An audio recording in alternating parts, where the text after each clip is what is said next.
ఏదైనా సరే ఇవాళ ఫైనల్ సుపీరియర్ పవర్ న్యాయ వ్యవస్థ. దాన్ని తొక్కాలి. ఇది ఇప్పుడు ఎవరైతే ఆ న్యాయ వ్యవస్థకు అనుకూలంగా వ్యవహరిస్తూ కథలు నడిపారో సుదీర్ఘకాలం పాటు న్యాయ వ్యవస్థ మీద వామపక్ష భావజాలికి ప్రభావం ఉంది, కాంగ్రెస్ భావజాలికి ప్రభావం ఉంది. గతంలో న్యాయమూర్తుల నియామకం రాజకీయంగా చేసిన రోజులున్నాయి. దాన్ని రద్దు చేసుకుంటూనే న్యాయ వ్యవస్థ స్వీయ వ్యవస్థగా కొలీజియం అని పెట్టుకుంది. ఇప్పుడు ఆ కొలీజియాన్ని కాదని చెప్పి ఒక సిస్టంలోకి నరేంద్ర మోడీ తీసుకొస్తానంటే న్యాయ వ్యవస్థ నువ్వు నాశనం చేసేస్తావా, న్యాయ వ్యవస్థ నీ ఇష్టం వచ్చినట్టు పెడతావా, నువ్వెవడు నియమించడానికి, ఇలాంటి మాటలు మాట్లాడినటువంటి వాళ్ళే ఇప్పుడు తమని తాము నియమించుకున్న న్యాయమూర్తులు, ఏ న్యాయమూర్తుల వ్యవస్థనైతే వీళ్ళు సమర్థించారో అదే న్యాయమూర్తులు వీళ్ళు విమర్శిస్తున్నారు.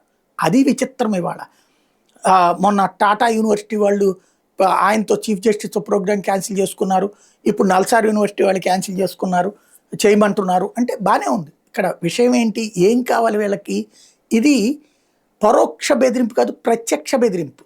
జడ్జి గారు ఏం మాట్లాడాలి, ఎలా మాట్లాడాలి, వాళ్ళ దగ్గర భావోద్వేగాలు ఉండకూడదు. జడ్జి ఎదురుగుండా కారు కోతలు కూసేవాడికి నిజంగా జడ్జిలు కనుక సీరియస్గా ఉంటే వాడెవడు మొన్న జడ్జి మీదకి ఏదో ఎసరబోయినటువంటి వాడిని ఏం చేయాలా, ఉరేసేయాలి, లేకపోతే కాల్చి చంపన, లేదా జీవితకాలం బయటికి రాకుండా చూడాలి. ఇంకొకటి జడ్జి ఎదురుగుండా నేను సార్వభౌముణ్ణి, నువ్వెవడరా తీర్పు నేను చెప్పినట్టు చెప్పు అని మాట్లాడినటువంటి లాయర్ని ఏం చేయాలి, కొట్టి తరిమేయాలా. జడ్జిల మీదకి చెప్పులు సుడతానన్నటువంటి వాడిని ఏం చేయాలా, కాల్చి చంపేయాలి. వాళ్ళెవ్వరికీ ఏ శిక్షలు వేయలేదే.